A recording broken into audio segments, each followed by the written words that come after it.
किसी को पैसे देने की जरूरत नहीं है, किसी को किसी की सिफारिश करवाने की जरूरत नहीं है। आरडीडी डिपार्टमेंट के मुलाजिम आपके घर घर पहुंचेंगे। आप खुद भी घर बैठे जियो टैग कर सकते हैं।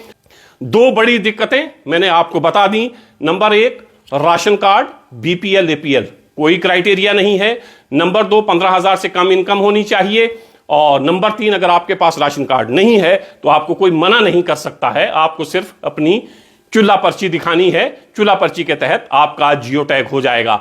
जैसे एसपीओज हैं, जैसे आंगनवाड़ी वर्कर्स हैं, जैसे आशा वर्कर्स हैं, बहुत सारे ऐसे सरकारी मुलाजिम जो परमानेंट नहीं हैं, कैजुअल लेबर्स हैं और उनकी तनख्वाह 15,000 रुपए से कम है, तो आप उनको भी मना नहीं कर सकते हैं। मकान की सहूलत उनको भी दी जाएगी क्योंकि सरकार उनको अपना परमानेंट मुलाजिम नहीं मानती है और दूसरी तरफ उनकी तनख्वाह 15,000 रुपए से कम है। पीएमएवाई के तहत जम्मू और कश्मीर में सर्वे हो रहे हैं कि किन किन लोगों को घर दिया जाना चाहिए। सरकार उसके लिए माली मदद करती है। एक एपिसोड पहले कर चुके हैं, दोबारा एक एपिसोड आप तमाम लोगों के लिए, क्योंकि अभी वक्त है, आप वक्त रहते सर्वे करवा लें ताकि जो लिस्ट फाइनल हो उसमें आपका नाम आए। कई बार ऐसा होता है कि बहुत जेन्युइन कोई शख्स होता है लेकिन उसका नाम लिस्ट में इसलिए नहीं होता कि वक्त पर जो सर्वे होना था वो नहीं हो पाता है और फिर उसके बाद वेबसाइट क्लोज कर दी जाती है, वेबसाइट बंद हो जाती है, तो फिर यहां किसी के पास ये इख्तियार नहीं होता है कि वो इस वेबसाइट को ओपन करे, खोले और आपका नाम उसमें ऐड करे। तो नाम एक बार वेबसाइट बंद हो गई तो किसी का नाम ऐड नहीं हो सकता है। कुछ खदशात लोगों को हैं। जब हमने पहला एपिसोड किया तो बहुत से लोगों ने फोन किए और ये कहा कि इस तरह की चीजें, इस तरह की दिक्कतें और परेशानियां हमारे सामने आ रही हैं। सबसे पहले परेशानी है राशन कार्ड की। राशन कार्ड, बीपीएल और एपीएल। बहुत से लोगों ने यह शिकायत की कि जब डिपार्टमेंट का कोई मुलाजिम गांव देहात में जाता है तो वो ये कहता है कि राशन कार्ड लाइए और राशन कार्ड भी बीपीएल लाइए। अगर बीपीएल राशन कार्ड होगा, बीपीएल मतलब बिलो पॉवर्टी लाइन, तो तभी आपको इस लिस्ट में शामिल किया जाएगा, तभी आपका जियो टैग होगा।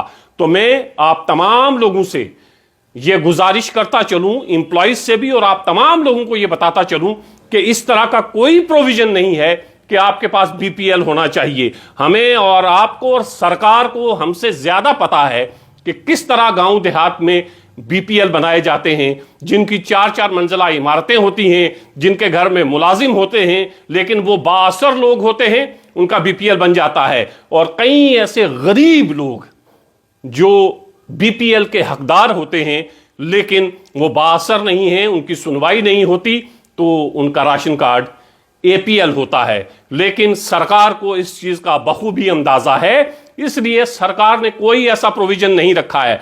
कोई अगर आपसे यह कहता है कि आप बीपीएल राशन कार्ड लाएं तभी जियो टैग होगा तो वो गलत कहता है। उसे आप कहिए कि वो ऑर्डर दिखाए, आप उसके जो आला ऑफिसरान हैं उसके पास जाइए और उसे कहिए कि बीपीएल और एपीएल ये कोई क्राइटेरिया सरकार ने नहीं रखा है। मैं फिर आपसे कहता हूं कि कोई भी सरकारी मुलाजिम या कोई भी शख्स आपसे अगर यह कहता है कि आपका राशन कार्ड बीपीएल होना चाहिए, आपको सरकार की तरफ से मकान बनाने के लिए जो मदद की जा रही है यह तभी की जाएगी। ऐसा बिल्कुल नहीं है। बीपीएल हो या एपीएल हो, यह उसकी रिक्वायरमेंट है ही नहीं है। रिक्वायरमेंट क्या है वो भी आप सुन लीजिए।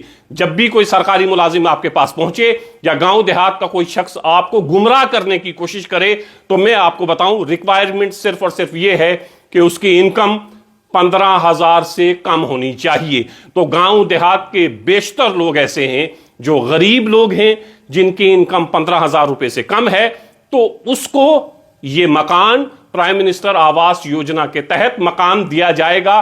15,000 से कम जिसकी इनकम है उसको ये मकान की सहूलत सरकार की तरफ से दी जानी है। तो ये बात बिल्कुल साफ हो गई कि बीपीएल और एपीएल ये कोई क्राइटेरिया नहीं है। क्राइटेरिया है 15,000 रुपए से आपकी इनकम कम होनी चाहिए। और दूसरी एक दिक्कत यह भी आ रही है कि बहुत से लोग ये शिकायत करते हैं कि आपसे यह कहा जाता है कि आप अपना राशन कार्ड लाएं। अब हमें और आपको सबको पता है कि पिछले कई सालों से राशन कार्ड नहीं बन रहे हैं। कई ऐसी फैमिलीज हैं जिनके लड़कों की, बच्चों की अब शादी हो चुकी है, उनके बच्चे हो गए हैं, वो घर से अलग रहते हैं, गरीब फैमिलीज हैं, लेकिन उनके पास अपना जाती राशन कार्ड नहीं है। तो आप लोगों के लिए भी यह सहूलत है। सरकार को इसके बारे में भी पता है कि बहुत से ऐसे लोग हैं जो जेन्युइन हैं, गरीब हैं, लेकिन उनका राशन कार्ड नहीं बना है।